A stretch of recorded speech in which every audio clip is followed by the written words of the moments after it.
Alright, this guitar is made of limba, and it is amazing sounding. It's just incredible. An incredible build, came out great. It looks goofy, but it sounds great. So, I decided to make another one out of swamp ash. A one-piecer. So, I'm gonna make another one. I've already made another guitar out of this big board. I made a Strat, and this is gonna be what I call these are the barnyard specials. They are they're really amazing sounding guitars, but it's gonna sound totally different because this is swamp ash, and I'll put a Brazilian or a Palfaro fingerboard on it. Palfaro and swamp ash are amazing together. Stevie Ray Vaughan, think that kind of a thing. Or Brazilian rosewood. So I'm going to go ahead and make another one of these. They're awesome, these one-piecers.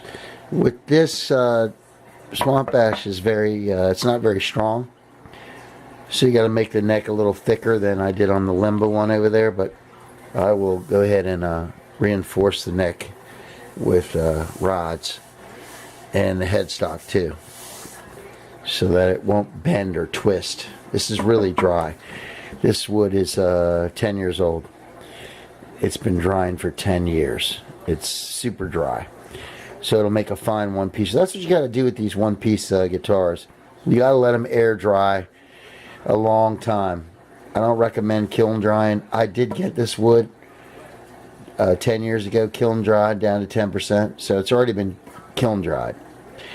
But I'm going to chamber it out, and I'll put a back on it. I'll chamber it from the back, and I'll glue a swamp ash on the back, and like I did this guitar. This is fiddleback ash, so this is all one piece. I can't really fret that. I can fret this because this is northern ash, but this is all one piece, and then I chambered from the back and put a piece of ash from the same board on here, but it's all one piece. It's a totally different build. That's a glorious guitar right there. That is one amazing guitar. That was a lot of work. It's easier to just glue a fingerboard on, and than it is to try to carve a slab. But this wood's too soft. Swamp ash is too soft to fret. I haven't tried it.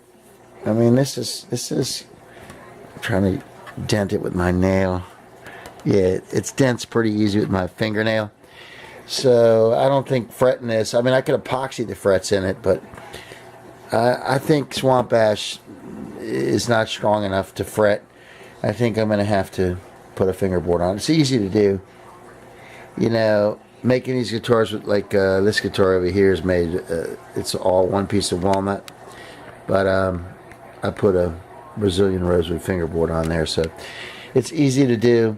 I'll just put a fingerboard on. It's so much easier than trying to carve the whole thing out of one piece. Like this one, the whole guitar is one piece. The fretboard, everything. It's very difficult to do that.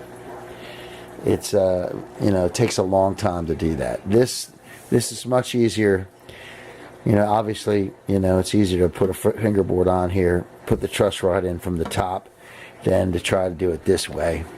This way is that's the more difficult way to do it. So it is super difficult to do, reinforce the neck with the rods from the back and titanium truss rod and all that. It's going to be much easier to do it, from the top. And that's appropriate for a swamp ash build.